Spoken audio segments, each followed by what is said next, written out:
Where it is. Zoom is having all sorts of trouble today. Maybe it's just I know you didn't even have me on the video, man. I know. Oh man, Matt, literally, I said you're in here like 2 times. It's so weird. Anyway, Christy, are you guys there? There's Peter. All right. Let me get you unmuted. There you go. Can hear you. Hey everybody, how's everything going? All good. Pete Howard with Haven Title. Business as usual for us. Everything's going very well, actually. Year over year, as far as for comparable last March and April. Actually, the market looks good from our perspective. Are seeing a little bit more, a few more cancellations. And sometimes it's actually buyer seller, sometimes it's actually lender. But from our perspective, it's business as usual. Just trying to consider everybody's things. We're doing drive-through closings. Actually have some masks on. Actually, year over year, as far as for comparable last March and April, actually the market looks. How was that going there? It was repeating me.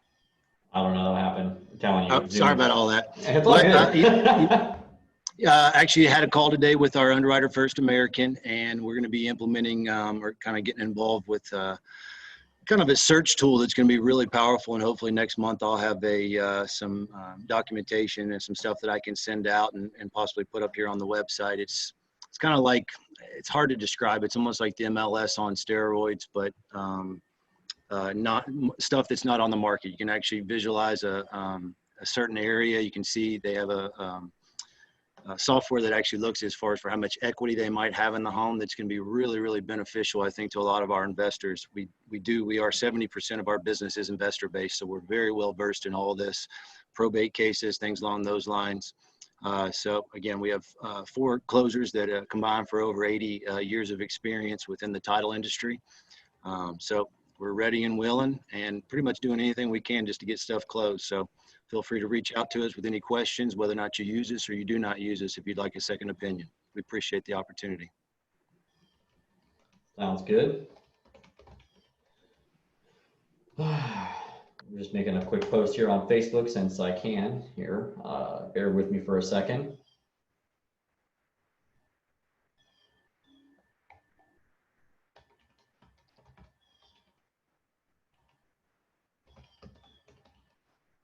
I know we had a few more sponsors that were getting ready to jump on. I'm waiting to see if they're texting me or not.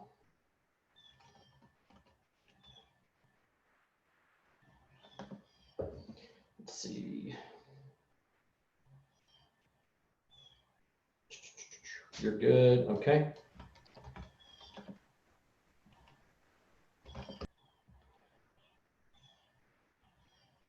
Yep. Okay. All right. I have any more sponsors? I think that's it for sponsors. If I could get Miguel ready to rock and roll here, tell us a little about his meeting as a subgroup host. Hey everyone, my name is Miguel Feliciano, the veteran investor and your veteran agent. I am the co-host of the North Tampa meeting with Devin Beveridge, and unfortunately we did not have a meeting for April. But we will have a meeting for May, and if quarantine or not, we will continue to have that meeting. So stay tuned. Make sure to check out the TBREIA page for more information. Yep. I guess I'll be your speaker next month, correct? Yes, that is correct. We'll be chatting a little bit about rehabbing in that subgroup meeting. What day is that going to be? May? That is the first Wednesday of the month. And I had it in my head and I can't remember. This will do it. There we go. May 6th. All right, cool. All right, Clodrum, I see you're here, and I also I saw at one point Jay Ryan was in here. I don't see him now, but I'll let you go for now. I'll unmute you. All right, cool. There you go. What's up, everyone? Jeremy Clutter here, broker of Outfast Realty and Investments and Outfast Property Management. I run the South Tampa meeting with Jay Ryan. There's Jay Ryan. There he is. You want to let him do the intro after me? Yeah. I guess. So I'll let them introduce themselves. But our meeting is typically every second Tuesday at our office in Tampa, off North Armenia.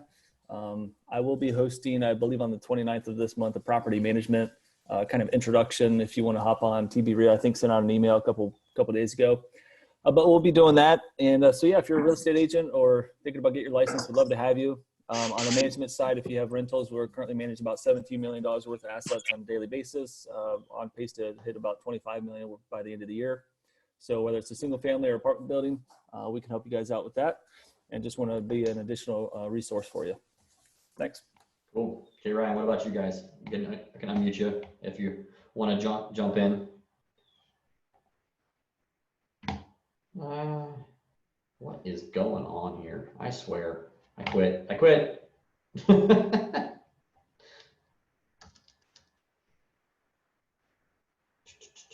Oh, thanks, Miguel. It's in the chat. Perfect. All right, I guess we're gonna move on. I guess we're gonna have Jacob go next. So Jacob, AKA Matthew Kelsey 2.0. Don't Not sure. know why that. Can you guys hear me? Yeah, I can hear you. All right, cool. So I run the Clearwater meeting. As of right now, I'm not sure if we're going to have a May virtual meeting, but typically the meetings are at the PF Chang's in Countryside. It's a less formal meeting. Right now, we don't have a subject. So if you are in the Clearwater, Palm Harbor, Safety Harbor area and want to attend a meeting and you have something that a specific topic that you want to see, feel free to drop it in the comments on the Facebook or in this chat. Yeah, we're open to, that's the thing, guys, is like we, as an organization, don't just want to tell you what we want to teach you. We want to know what you want to learn, because we have experts from all different fields of real estate in our membership. And just because a specific subgroup host may not have that expertise doesn't mean we can't find somebody or don't have somebody in our organization that can't talk about it. Like we have people that specialize in marketing. We have people that specialize in, like Jeremy, property management. We've got wholesalers. We've got fix and flippers like myself. We've got hard money lenders. We've got pretty much everything you can imagine covered. And we just want to know from you guys what you want to learn.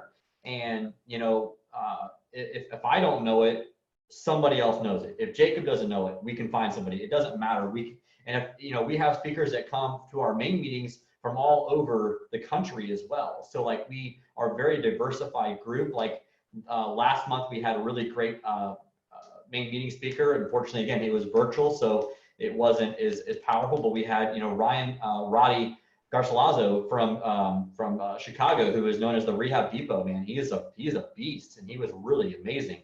And this month we were supposed to have a very specific presentation, but we're waiting on that one. And next month we're supposed to have Life in Air, so I don't know what's happening with that one. But we've got you guys covered in all aspects of real estate. So I'm really proud of what we've done as a group, and I'm really happy and thankful for my subgroup hosts for volunteering their time to help with this, and seeing the vision that I've had for TBREIA for the last several years and whatnot. So I'm thankful to our sponsors that are sticking out here, that are still doing business and helping our members out. So hey, Jay Ryan, you want to go talk about yourself for a little bit about Teal? There we go. All right, you're unmuted. There we go. Sorry about that. I couldn't unmute myself, and I didn't know what to do. No worries. I can't see myself, but I guess everyone can see me. Is that? Yep, I can see you. All right, cool. I don't know. Anyway, yeah, my name is Jay Ryan Stewart. I'm the co-founder of Teal Hosting. We're the short-term rental experts, sort of in the group. We're up with the South Tampa folks there in the Outfast building. We're going to really look forward to next month when we actually do the short-term rental sort of portion of the short-term, long-term rental kind of strategy meeting. I think that's really important for a lot of cash flow people. That's the big thing, is because cash flow is really divided into two categories now. And now that we've kind of been able to show that short-term viability as far as investment goes, you know, obviously we look forward to that. And as well as there's a segment on closing deals that I think everyone can benefit from. My sales experience from my previous life obviously has been one of the big things about us as a company and the way we close deals. So looking forward to that, but we're at the South Tampa meeting and that everyone can look forward to that next time if that's information they need. Perfect. Thanks, man. Mm-hmm.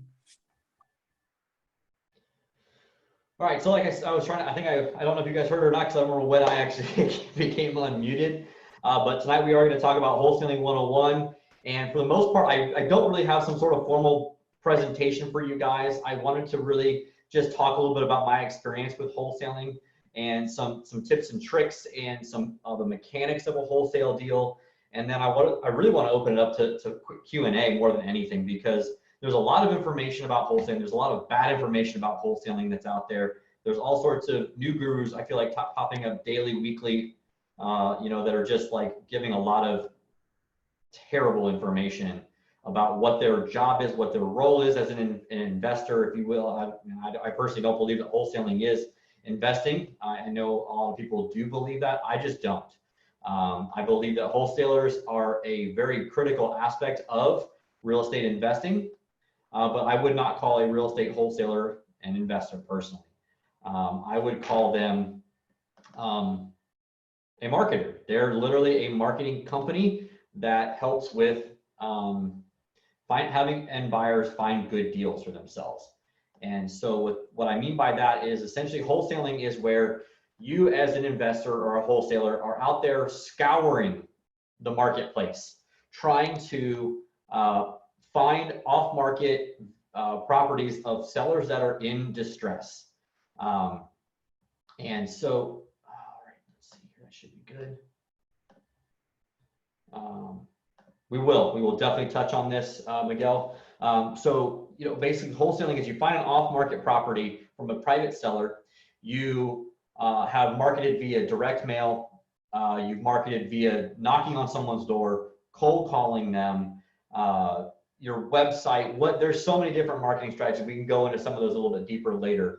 But your job is to market to an off-market seller for someone who needs to sell now, that can't wait to sell with a real estate agent. Typically, these houses are in really rough shape. They will not qualify for financing through someone like Rob, a Guild Mortgage. And because of that, they don't want to sell it on the market because they're going to have to do repairs to get it to sell to a conventional or an FHA type end buyer, a retail buyer. They may not have the cash in their pocket to do that. They may not want to spend the cash. There's a lot of reasons why they may not be a good fit for selling with a real estate agent. And maybe they don't want to take the time. They don't want to pay the 6% real estate commission.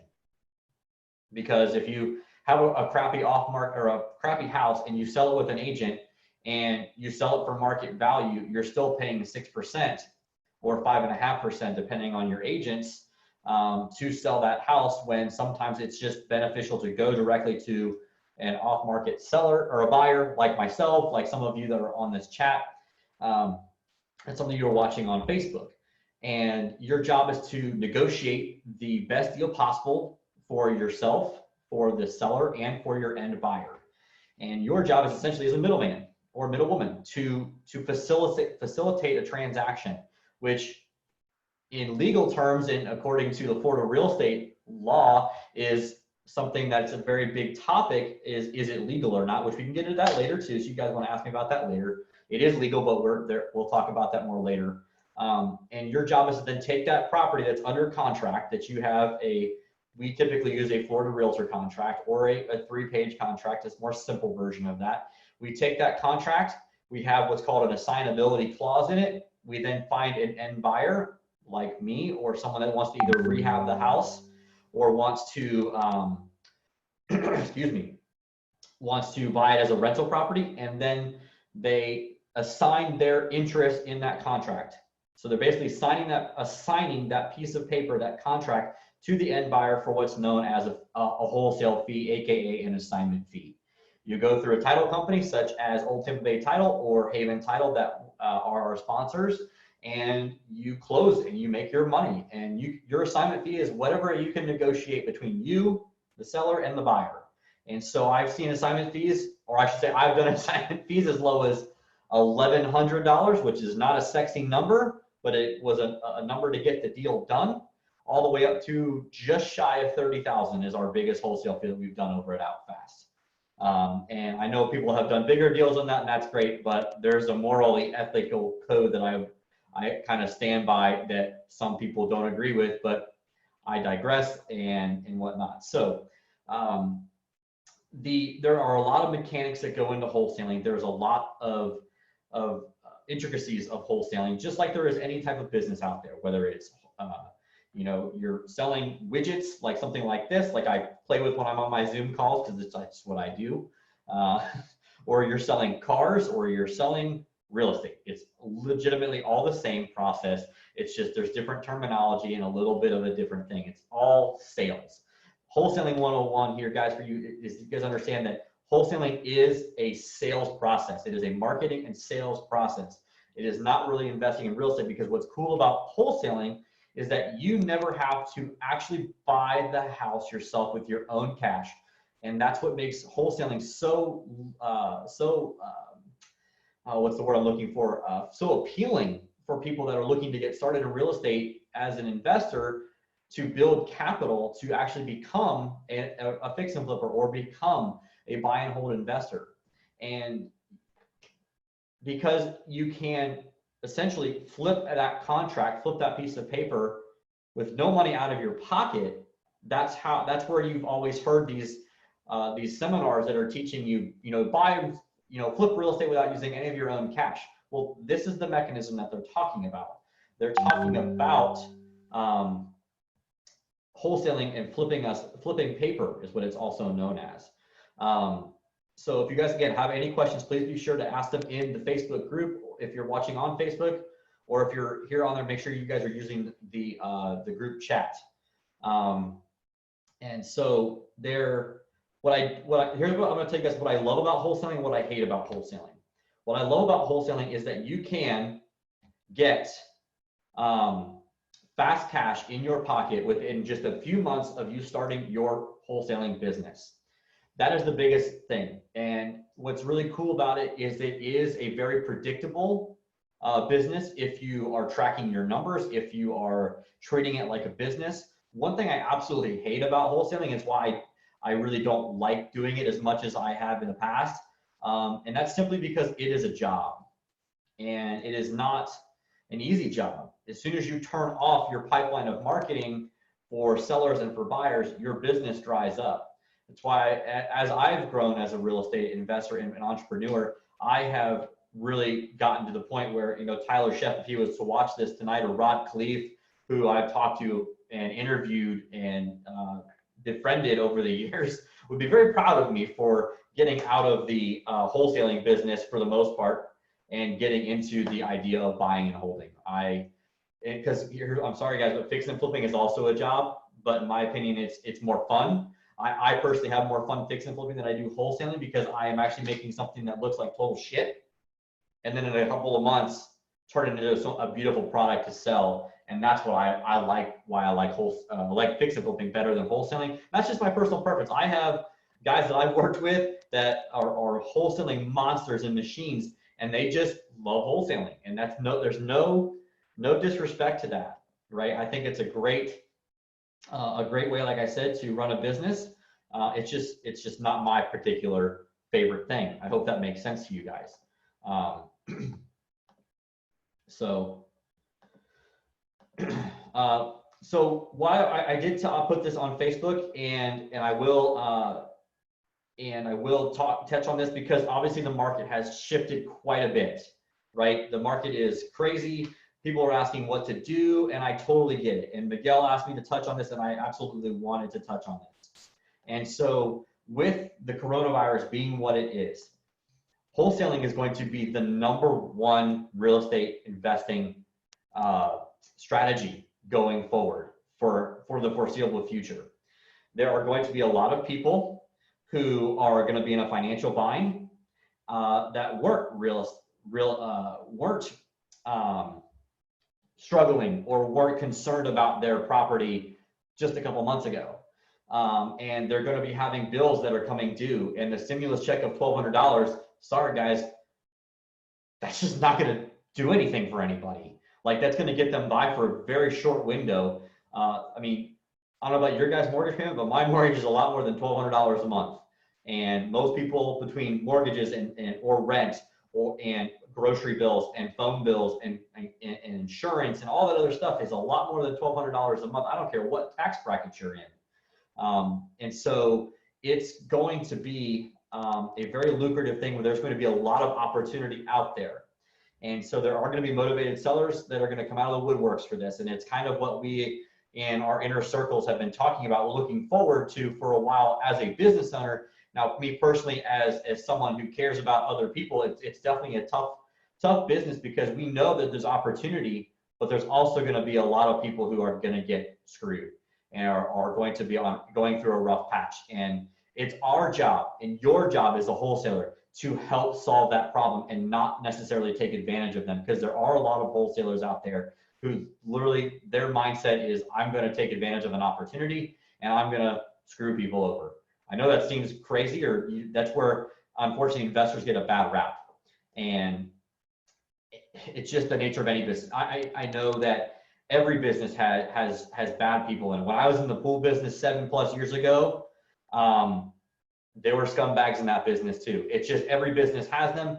It's just that you have to live by your own moral compass. And I feel like we've done a really good job of that. And we've done a really good job of weeding out those people from our groups, whether that's Fast or more importantly, TBREIA. We've gotten rid of a lot of bad wholesalers that are there to just take advantage of sellers, or they're taking advantage of newbie buyers. So speaking of newbie buyers, that is going to be the hardest aspect of wholesaling going forward. Right before coronavirus, finding buyers was easy, right? You could post in the Facebook groups, you could put bandit signs out all over town saying, cheap house, 3-2, block house, $75,000, $150,000, and you would sell that house in a couple of days, right?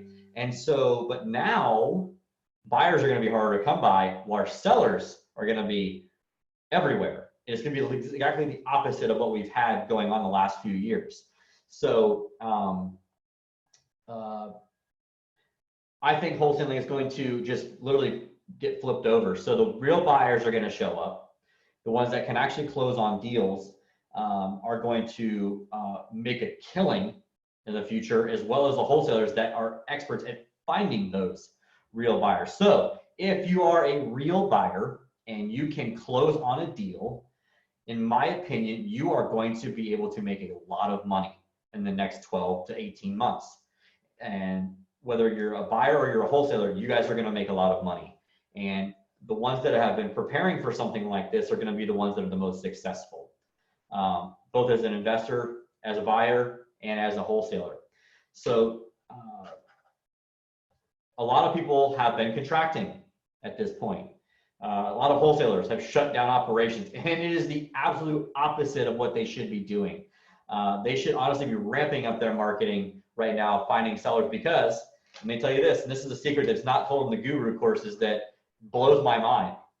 When you start a marketing campaign, I want you guys to think about this. If you start a marketing campaign tomorrow, you get pumped up, you get fired, you want to wholesale houses right after this, because it's going to make you guys a lot of money in the next 12 to 18 months, like I said.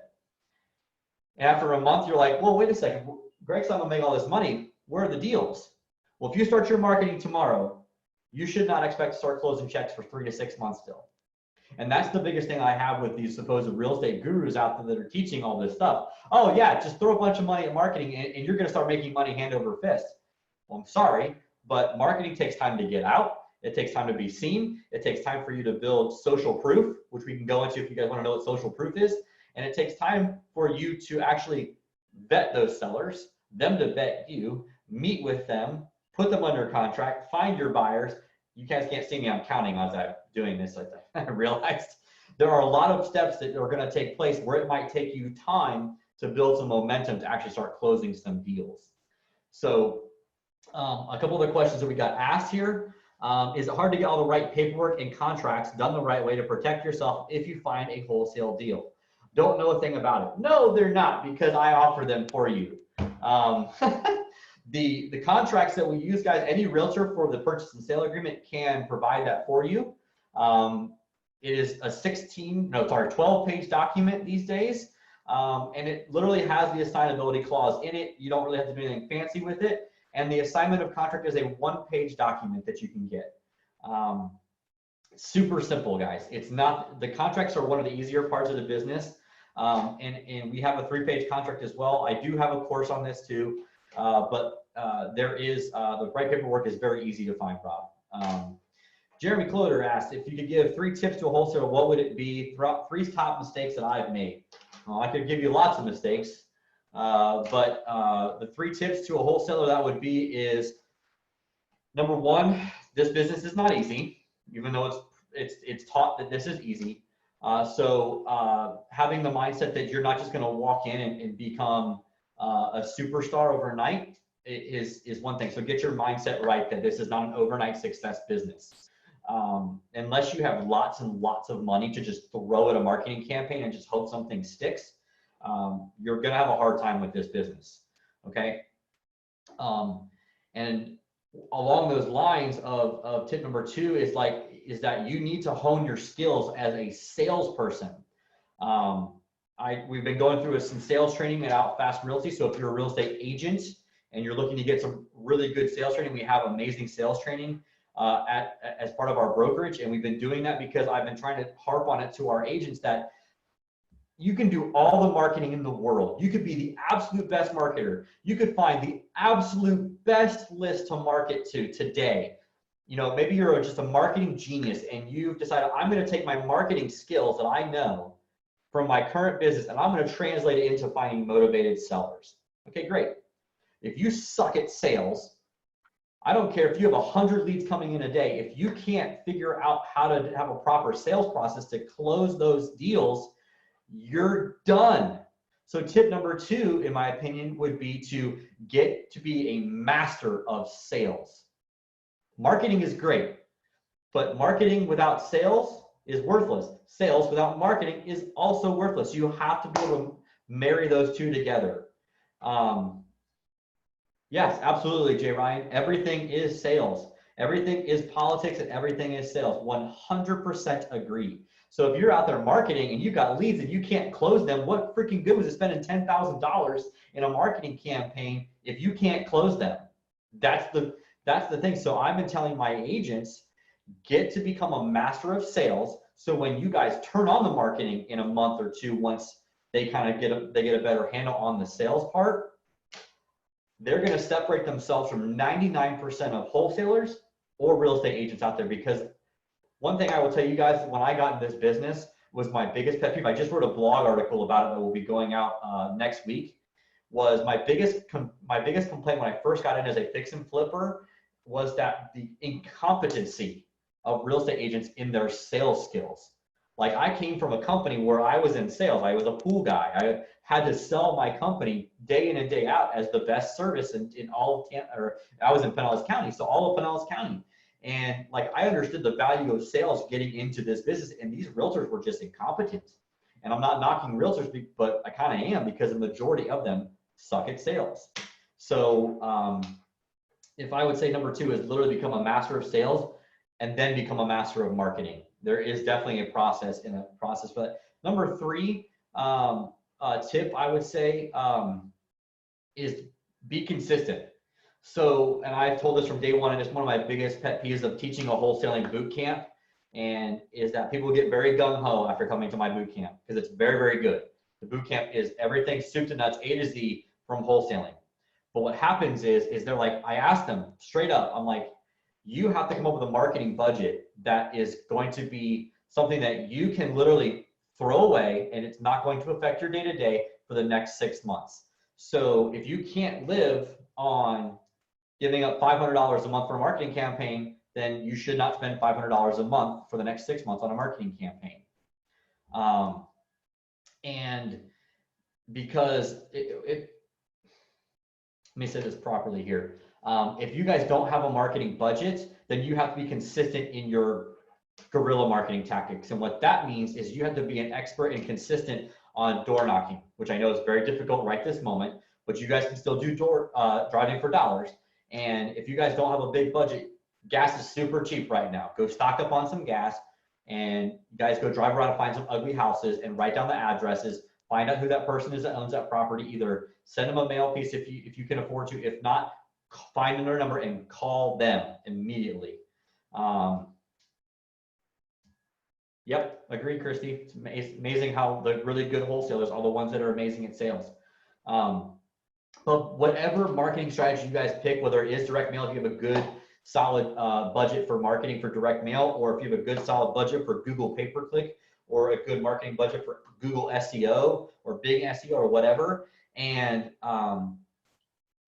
or if it's door knocking or driving for dollars, whatever your marketing budget is, if it's 5,000 or zero, must be consistent in your marketing. And that is actually one of my biggest mistakes as well. So it kind of goes into what I would say some of the biggest top tips are some of the mistakes I've made in the past is not being consistent with my marketing. And so I would say that would be a really, really good tip for you guys is to be consistent. Let's see. Yep, Christy, agree with Jay Ryan on that. Rob said he received 2 calls this week on one of his properties in Port Tampa. Now, Rob, let's chat. If you want, I can unmute you for a second. I'd like to talk to you about that. I'll bring you up here. Give me a second. I'll unmute you.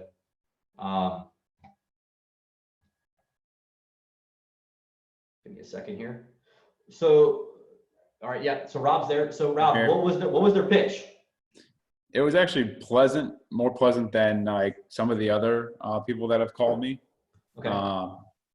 And they basically said, you know, hey, I'm calling to see if you're interested in selling your property at the address, basically. And I basically just said, no, I'm not looking to sell. I'm, you know, renting that long term. It's just, so what I liked about another thing that the person said is, oh, you know, that's okay. Is there any other properties you have for sale? Or because she knew I was, you know, an investor or had property investment properties. So that was cool that she didn't just give up on that call. She kind of asked me another question after I said no. And what was her follow-up question to that, I wonder? Did she have Yeah, one? I can't remember. Did she ask you? Now, here's the thing. I would bet you money she didn't ask you this question. So I do this all the time. So if I call an investor that happens to have a piece of property and they tell me, no, I'm not looking to sell that property, I'll ask them, do you by any chance have any properties to sell as well? I did this last week because I put together a marketing campaign for some buyers because I'm wondering which one of my buyers on my list are actually still buying, because that's, like I told you guys, is going to be very key to find out whether these guys are buying or not still, because everything has changed. But I bet you she didn't ask you, so Rob, so you're not selling any of your properties. No problem, man. I get it. No worries. Are you by any chance asking or looking to add to your rental portfolio at the moment? Did she ask you that? No. Boom. That is the one question that everyone forgets to ask when they're reaching out to investors that have properties. Mm-hmm. Ask them if I literally got 3 more buyers because I sent an evictions mail or a message out. I'll tell you exactly how I did that later. But I sent out about 183 to 183 sellers or potential sellers, and all of them told me no. Every single one said, no, I'm not selling, I'm selling. No problem. Are you by any chance looking to add to your rental portfolio? 3 of them said yes. 2 of them said not right now, but when the coronavirus is over, I will be. So reach out to me in a few months. So she just screwed up by not adding you to her buyer's list, because I know you're looking to buy, right? Yeah. So she just screwed that up. So there is a process to sales, and she just dropped the ball. And I'm not picking on her. I mean, I kind of am, but at the same time, whoever she is just didn't think about, because that's the thing I think that has separated me a little bit, guys, from your typical wholesalers. Because I am an end buyer and have been for a long time, I put myself in the shoes of the end buyer and how I think like an end buyer, right? So I think that gives me a little bit of a leg up, because I just added 3 real buyers right now and then 2 potential buyers in the future to my buyers list that I didn't have beforehand, but we're on a list for sellers. So thanks for that, Rob. Appreciate you letting us know how that call went. Okay, so we did have a question in the Facebook group. Would you be scared as a wholesaler to purchase a tax deed property? I personally have never done that, but I would not buy a tax deed property, period, in the state of Florida, because the redemption period is so long. And also it's based on interest rate bidding, and I'm not going to bid down the interest rate to nothing like some of these big hedge funds do. But I would never look at it as a wholesaler to purchase a tax deed property. I have not thought about that, Amber.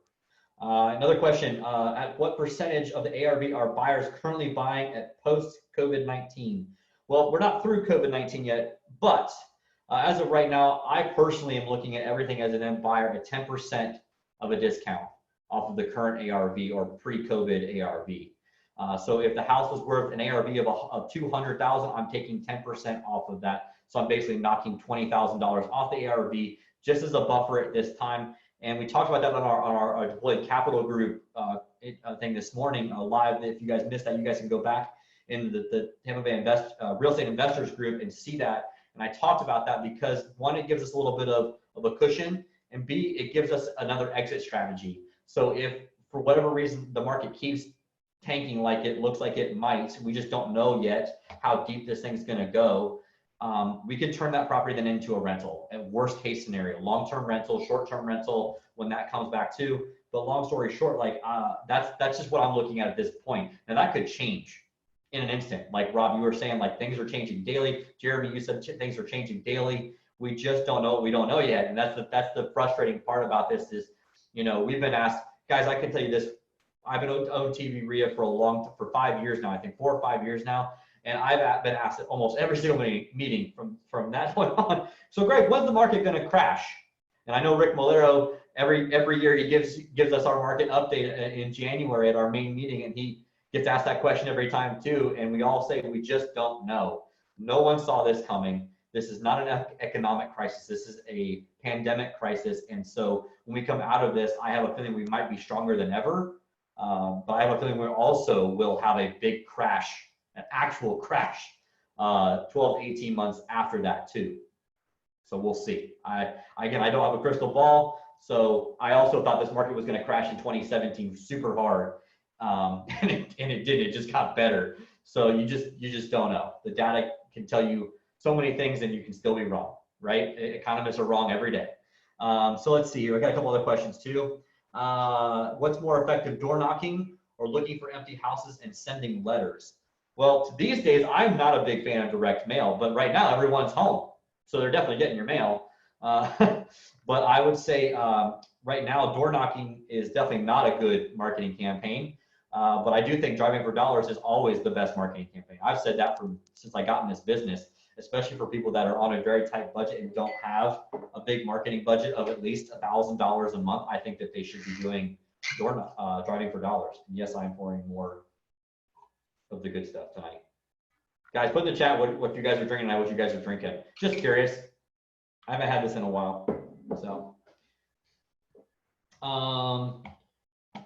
Christy asked a great question in our chat. For those that are not on Facebook, she said, what are my thoughts on recording a notice of interest with down with the clerk?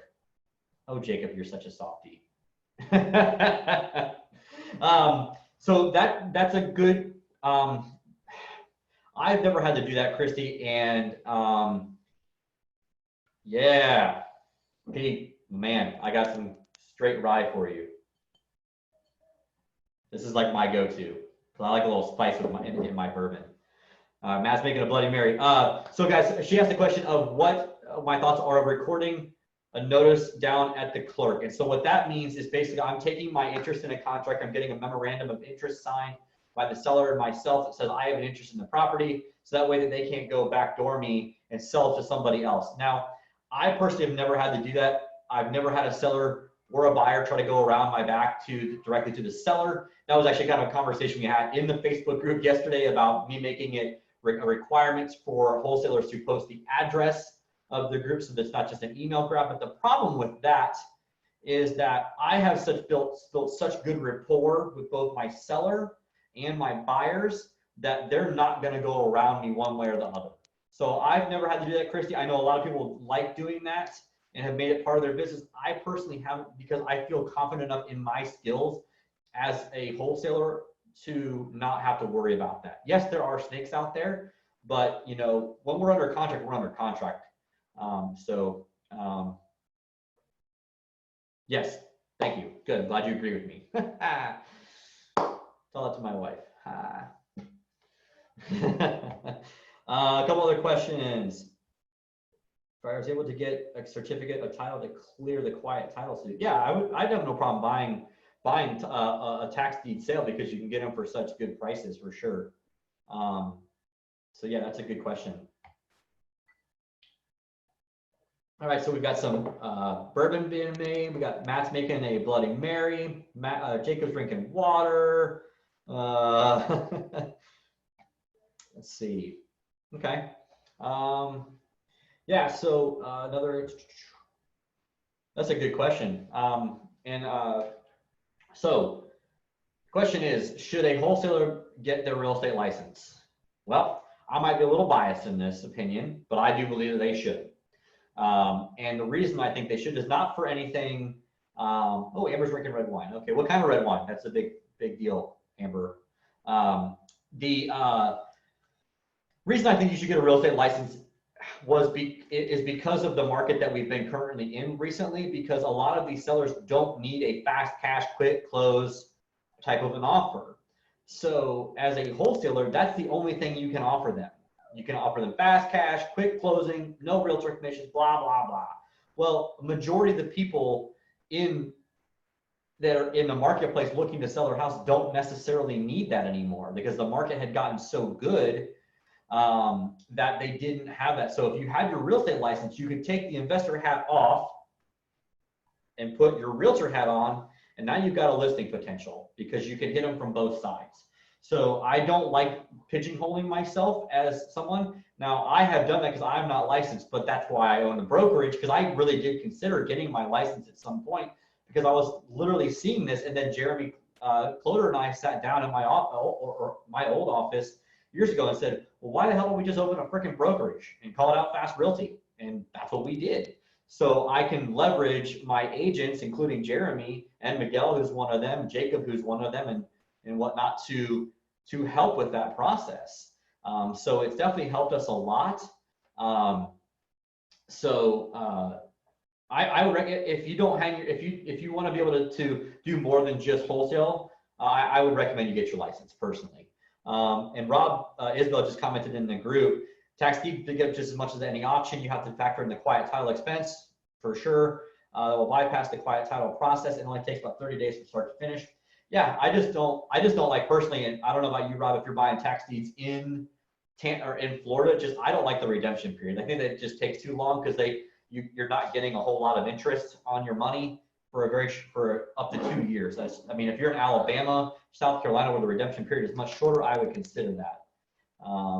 So yeah. Let's see. Make sure I'm not missing any questions here, guys. So here's the thing I've harped on a lot of people that have come to TBREIA for a while now. And what I see a lot of, and Ralph, I don't know if you're still on the call or not, and you can attest to this. I'll bring you on if you're okay. If you want to pull yourself back up, Ralph, I'm sorry, on the video if you could. And I want to chat about this, and this is what's known as called dead deals. And Chrissy, you can probably talk about this too, or Peter, sorry, you can talk about this too. Are dead deals, and I have a big problem with dead deals. And I don't know if you want to talk about this, Pete, about how many dead deals you guys get from wholesalers that are bringing you guys deals. We don't have to name any names by any means, because I'm not in the business of calling people out. But Ralph, you and I have had this conversation. I'm going to unmute you. We'll go with you. So Ralph, can you explain what a dead deal is to people? Oops, let me unmute you. Sorry. I got you. Come on, man. I'm telling you, Zoom, not my fault. I'm clicking the button. Unmute. Hello.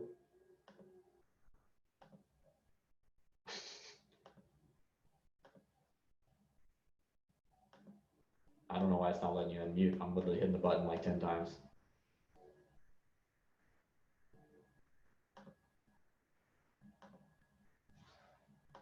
I don't know if you have a setting or something where it's not letting me. That's weird.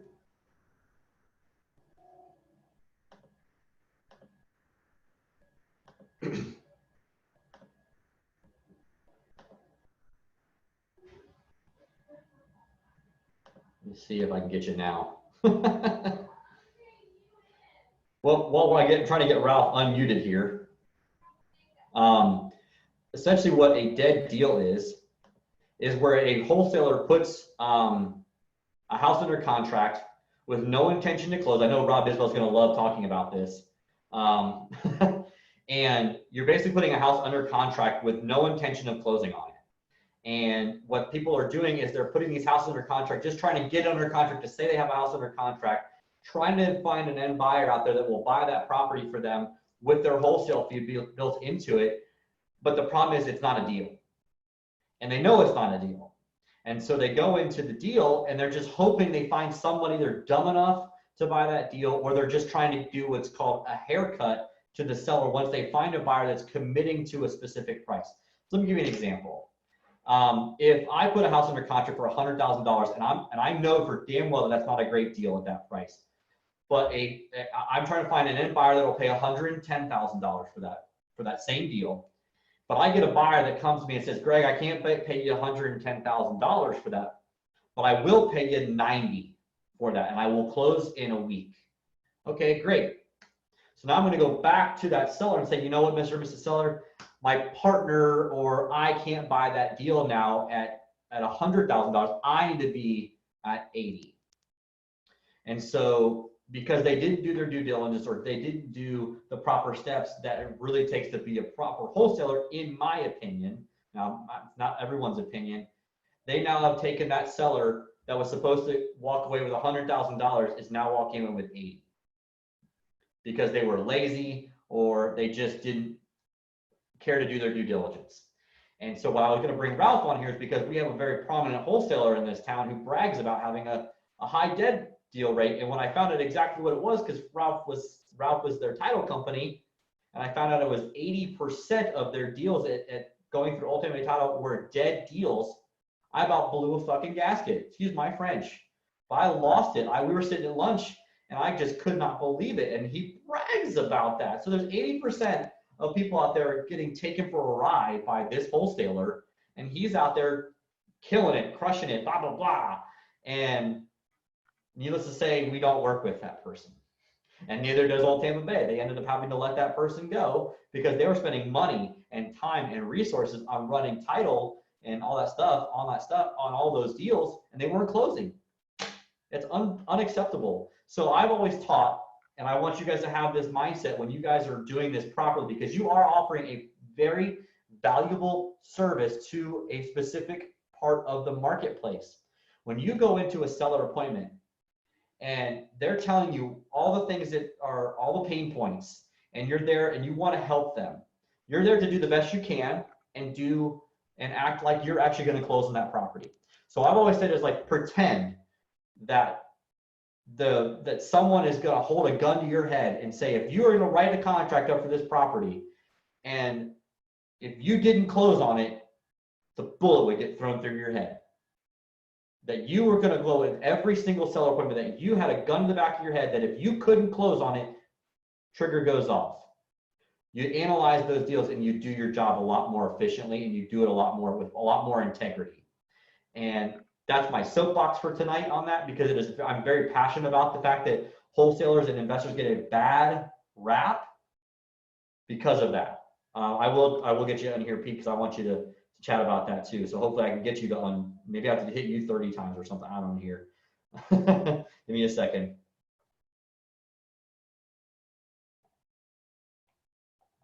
I don't know what, it's not letting me unmute. There we go. Can you hear me? I can hear you. Yes. You want to chat on this? How many? Yeah, I mean, man? Just couldn't agree with you more. As far, it all goes back to the beginning. It's just how you're running your business and operating it, and how you present yourself, how you're from a salesperson. You obviously you want to know the product and what you're doing. But I mean, so many times on multiple occasions that I've had to literally call people and say, look, we've had this conversation multiple times. They'll literally use the title company to do their negotiations. Where they'll lie to them and say, well, this is the title company, call them. They're the one that you need to talk to about that. And it becomes very awkward from our perspective. We'll do a lot for you guys. We really will. We understand the concept of where we are within the real estate transaction. But even things from literally lying and saying that they're going to send their plumber out because they want them to take a look at the plumbing real quick, but it's really a potential buyer. And then there's another plumber and another plumber. And it just becomes then the seller's calling us and saying, well, why is this happening? And so then we're stuck in the middle because we don't want to hurt our client, the actual the wholesaler that's got the contract. And it just becomes very awkward from our side because we try to run an ethical business and do things the right way. But if you start from the beginning, it goes back to that very beginning. If you've created the relationship, explain what's going to go on throughout this process, tell them you'll be there by their side, however it goes. I think that is the key thing. You know, I realize there's a gray area. You know, you don't want to tell them too much. Sometimes you're talking with somebody that may or may not have a lot of knowledge on the fact of it, but just be honest, talk with them. And to your point, then it goes before that. So you didn't do your due diligence about the actual property, and you're getting into something that you don't really know the numbers on. So I don't want to use the word inexperience, because you could actually learn it and do things the right way from literally your first one a week into it. Some of them have been doing it 10 years, to your point about the guy bragging about it. It just goes back to how you operate your business. I think you're going to have more success long-term if you're upfront and truthful about it, and you run the numbers game. Sorry about the child there. Oh, you're good. I got mine too. He was here before. So yeah, and that's the thing, man. And I'm not here to be the wholesaling police by any means. Please don't misconstrue that, guys. I'm not here to like tell you how to run your business. I'm just telling you how I run mine and how it just bugged me for a long time, because we're all going after the same deals for the most part, but I go in them with, so here's a tip for you guys too. When I'm doing a deal and I'm meeting with the seller face to face, and I don't do this wholesale bullshit over the phone. Like, I'm sorry. I like to build a relationship with people, because that's why I've never had a buyer go behind my back or a seller go behind my back, because I'm meeting face to face. There she is. I'm meeting with them face to face, and I'm telling them the actual truth about how the process is going to go. This is what they should expect. And if they're seeing anything different from anybody else that calls themselves a buyer, they're full of crap. Okay. And that's one thing I literally have been telling people for years, is that I walk into a seller appointment, I've got my comms. The only thing I'm there to do is, because again, I'm a little bit different. I've done a lot of fix and flips in my day. So I can walk a property and tell you what a rehab is going to cost within 15-20%. Really easily, right? And so that's definitely a difference, but again, that comes with experience. But I literally walk them through, and I will write out, here's what the kitchen's going to cost me, here's what the AC is going to cost me, here's what the flooring is going to cost me. And so they know exactly what things are going to cost. So they know how much money I'm having to shell out of my pocket or my partner's pockets to renovate that house to make it worth the $200,000 house that's down the street that they've acknowledged with me looks nicer than their house. Does that make sense to you guys? So like, there's a whole process of selling properly without having to be a con man or woman. And that's what I feel like a lot of wholesaling has become over the years, because I get these virtual wholesalers from Texas and California sending me deals, and they're just garbage, because they're not building rapport with the seller, and they're not doing their job. They're not having someone that's of high integrity, if you will, meet them at the property and explain to them why their offer is their offer. And they're just hoping to find someone like me that's gullible enough to take, yeah, I'll buy that deal. And you know, that's a problem for sure. And I hate it. I just hate it. Hi, Christy.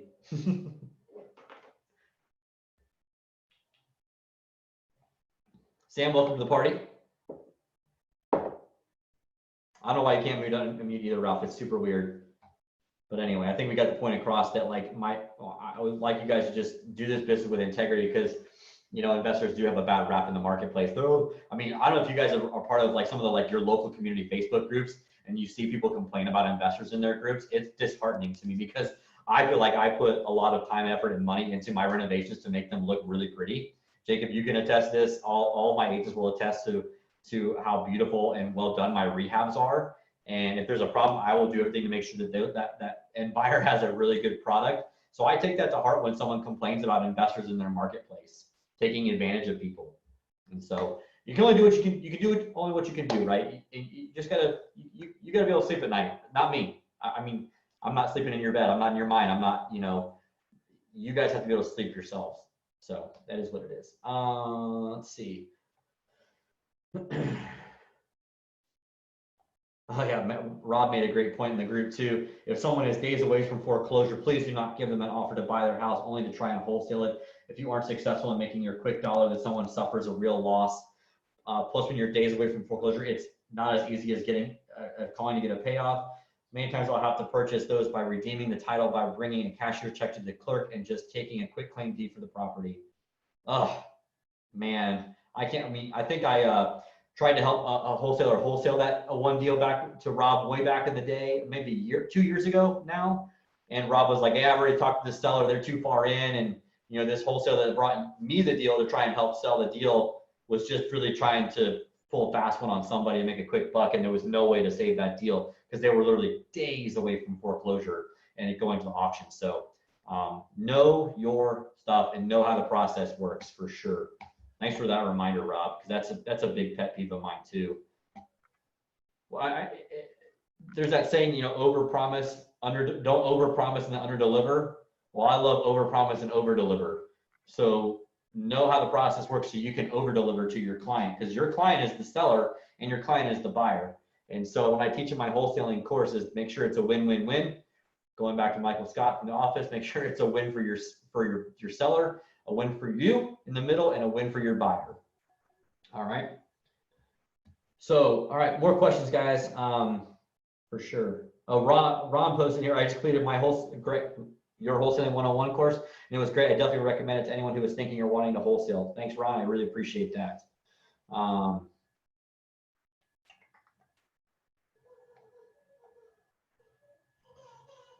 So I think one of the things I didn't touch on, I want to touch on, you guys, because this is a very small group of people actually watching this at this point, which is great. There's 21 of us in the group on Zoom, and there's only about 6 or 7 watching on Facebook. I think the absolute best form of marketing right now is text messaging. I told that to my agents today, because direct mail gets a 1% response rate. If you're lucky, you might get 2. But that doesn't even tell you, those aren't necessarily people even calling and telling you they want to sell their house. That's just people telling you, hey, stop mailing me stuff. That's considered a response on direct mail. By going directly to text messaging, people, the open rate on, let me give you an example. The average open rate for an email blast is about 14% across industry, okay?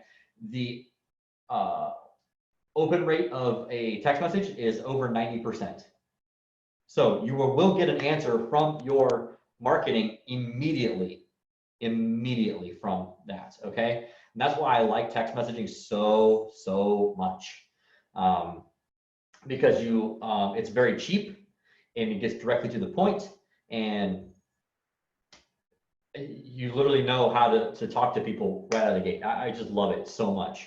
And then Sam, yes, we did speak earlier this week. Our industry will be purged of a lot of people. And so, like I said, the newbie buyers will will no longer be around. And I know a lot of us complain about the newbie buyers taking deals from us because they're willing to take lower margins on deals, but that's going away because they're not liquid enough. And hard money lenders are not lending 90% of purchase price and 100% of rehab costs anymore. It's just the times that we're in, right? So yes, we will have a lot of people drop out of this business going forward. So now's the time to start wholesaling. I'm telling you, it's going to be awesome. Let's see.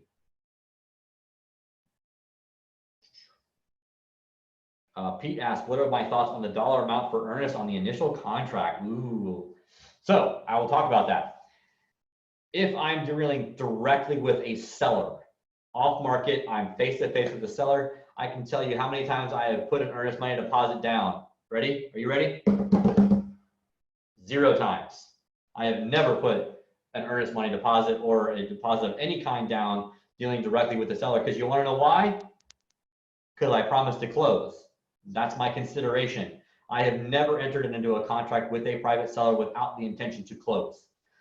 So I am not required, neither are you, to actually put any sort of earnest money down. Now, having said that, if I am dealing with an on-market property on the MLS, I actually, to separate myself, you guys are gonna get a huge hell of a tip right here. And how I've actually gotten multiple MLS deals under contract to purchase and to flip in the last 12 months, where I had gotten 0 prior to this, is I actually put $10,000 down as my earnest money deposit in my offer to the seller. So my offer from all these dipshit wholesalers out there that are putting $500 or $1,000 down in their offers on a $200,000 house. Rob, you're actually funding one of these deals from your hard money lending. on Clark. Our offer separated ourselves. They were asking $230,000. We negotiated down to $170,000 because I showed them I was serious by putting $10,000 in earnest money down. Boom.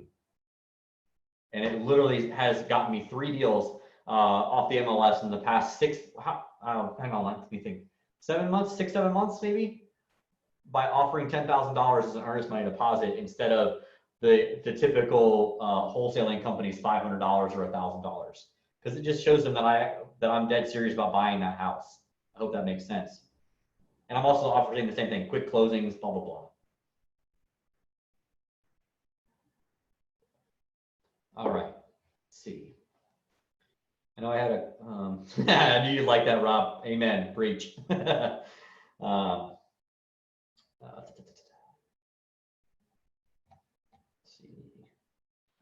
All right, so like I said, I like the text message thing. I will actually put my link to the text messaging platform that I use. Give me just a second, guys. I will pull that up. Yes, I do make a very, very small commission on that, but I love the program that I use. It's very user-friendly and it's super cheap. They can also do some skip tracing for you. Hang on, guys. Let me pull that up. I wasn't planning on pitching that tonight by any means, but I will put that in here. He was actually supposed to speak at one of our meetings recently, and obviously that all kind of got blown up as well. So really good dude, really great platform. It's in the chat box. You guys can use that affiliate link. Like I said, I do make a small commission on that, but the price is the same whether you buy it directly from their website or you go through my affiliate link. So I would appreciate you using that if you could. Let's see. So a couple quick things also on wholesaling, guys, and that I want you guys to understand is that, like I said earlier on, wholesaling is not an easy thing, but it is very lucrative. And I want you guys to be consistent with it. Things are changing, right? And I wish I could give you guys all the best possible advice, you know, that this is going to be the one thing that's going to work the best. And there's just nothing that I can tell you that's going to do that. I just want you guys to understand that you guys, the more consistent you are with your marketing, the more success you're going to have. And I don't want you guys taking a marketing blitz and just throwing money out at something and then hoping it sticks. I'd rather you guys take some time and do some market research. And I'd like you to do what's called list stacking. And that's not necessarily easy to do, but I want you guys to think multiple pain points when you guys are doing some marketing. So if you guys are able to do some sort of like going after vacant houses that also may be having tax delinquents on it, they may be behind on their their property taxes. Those are great pain points to double target. Okay, maybe they're in pre-foreclosure and they have a vacant house. You got to look for multiple pain points, because the more pain points you can find for your marketing, the more targeted your list will be, the more money it will save you in your marketing, and the better success you will have with someone being motivated. I've seen it a lot of times being preached that, oh, go pull an absentee owner list with high equity. That doesn't mean that I'm motivated to sell my house because I own a house free and clear, or I have high equity in it, and it happens to be an absentee owner. I don't live in that house. It does not make me motivated to sell. But the more narrowed down you guys can get in your marketing pieces, or your marketing list, I should say, the better success rates you're going to have. Let me give you an example. What if you could find a list with evictions, you pull an evictions list, and then you cross research that with pre-foreclosures, whether we already know they're vacant for a short period of time. So don't go after vacants, because obviously that's going to be on the list. But if you go after evictions that are also absentee owners that have high equity, that also might be behind on their taxes, you got 4 potential pain points there. It's not that hard to figure that out once you've got that evictions list. I'm telling you, that's a great list to go after if you can cross reference that to the tax records. It's not that hard to do. Our tax records in Hillsborough and Pinellas County make it very easy to find if that person is delinquent in their taxes.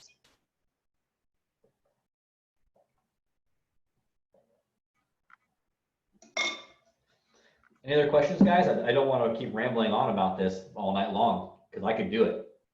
But I want you guys to get your questions answered, and I want you guys to actually get really good value out of this tonight. Hope I didn't miss any questions in the Facebook group, because like once they're gone, I can't see them anymore. That's super weird. So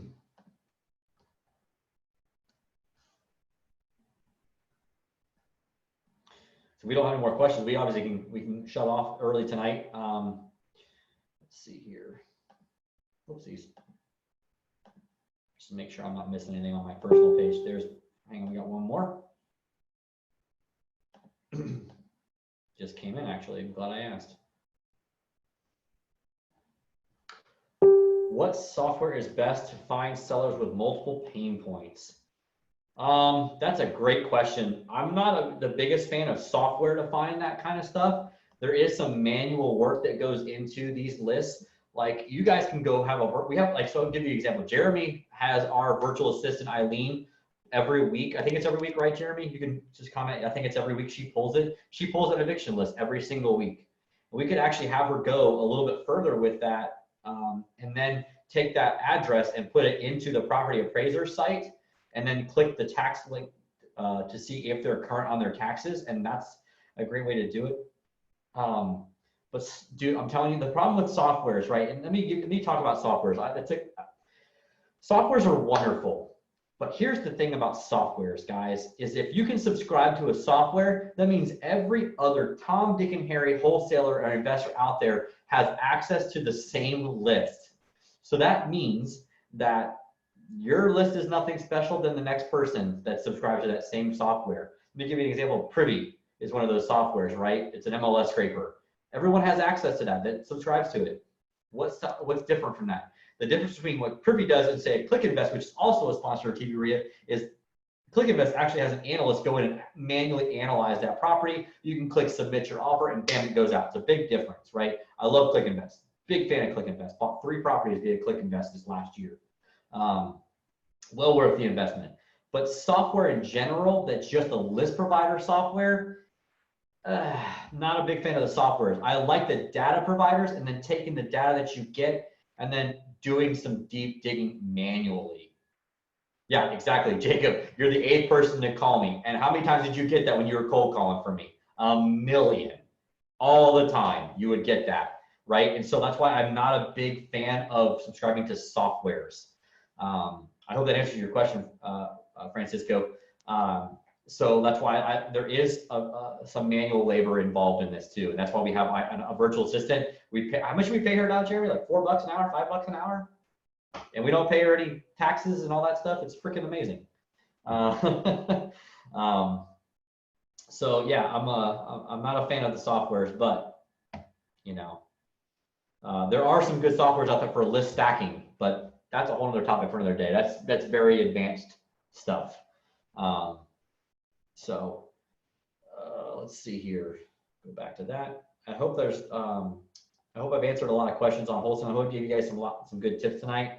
But again, like the main thing is that I want you guys to be consistent and diligent in your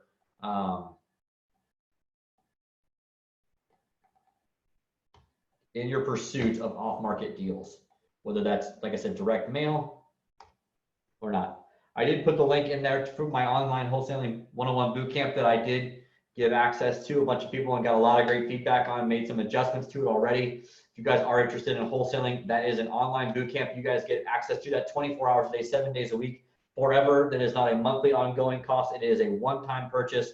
And I am always in there answering your questions. You guys have support with that. You can create a support ticket. I will answer your questions. I will create more videos if you need clarification. Ron, you just took that and you loved it. I had 5 other people that have finished the course tell me the exact same thing. Attila, you took the course and you said you loved it as well. Thank you very much for that. I will be using your testimonials for our marketing here coming up soon. I know, Miguel, you've taken the in-person one before. Jacob, you took the in-person one years ago. It's just now an online version of it, and it's really amazing stuff. What's different from the in-person one that we've done in the past to the boot camp that's online now, I really do dive in a little bit more to the assignment process and the double closing process, and I do dive into how to find your own buyers, which is, like I said earlier on in the conversation, going to be the most paramount thing you master right now, because the sellers are going to be everywhere coming soon. The buyers are going to be harder to find. So I did add that to it. I did go and explain the contract in detail in this one as well. I didn't go through that as much as I used to in the in-person, because we are in the in-person one, guys, we're very limited for time. It's a 9 a.m. to 5 p.m. hard stop, 8-hour day plus lunch. Like, this is there, you can learn at your own pace, and you guys can have access to it forever. Because that was one of the feedback I got about the live thing, because I threw the entire kitchen at you guys in the live training, and you guys were getting analysis paralysis and not know what to do. And now you guys can learn at your own pace, go back, become fully immersed in it. And yes, much better than the investment that their gurus are charging you $40,000 for, and still not teaching you everything, which is another pet peeve of mine. And that's the main reason that I've done TBREIA for as long as I have, and will continue to do it for as long as I can still stand here in front of you. Is that I want you guys to understand that I don't expect you guys to ever have to pay $40,000 or even $10,000 to ever learn this business. It's been like my main reason for owning this REIA, is to teach you guys that you don't, or tell you guys that you don't need to spend $20,000, $30,000, $40,000, $50,000 to learn how to buy houses and flip houses. Yeah, good point, Jacob. Yeah, but I spend another $10,000, I'll get some one-on-one training with my guy who lives in Utah who doesn't know my market. Yeah, another $10,000 well spent. Ask me how I know. All right, so if you guys don't have any more questions, I appreciate you guys coming on here tonight and sharing some time with me tonight. I cannot wait to get back to the live version of this. And I really hope you guys will be ready to rock and roll when we do get back to the live training or live TBREIAs. I can't wait to give you guys high fives and see you guys in person. So, and buy each other drinks at the bar. I will say the nice thing has my bar tab at the Godfrey has gotten much more affordable since we've been doing these things via Zoom. So, yeah, guys, thanks again. We'll see you guys next month. Have a great night. Cheers.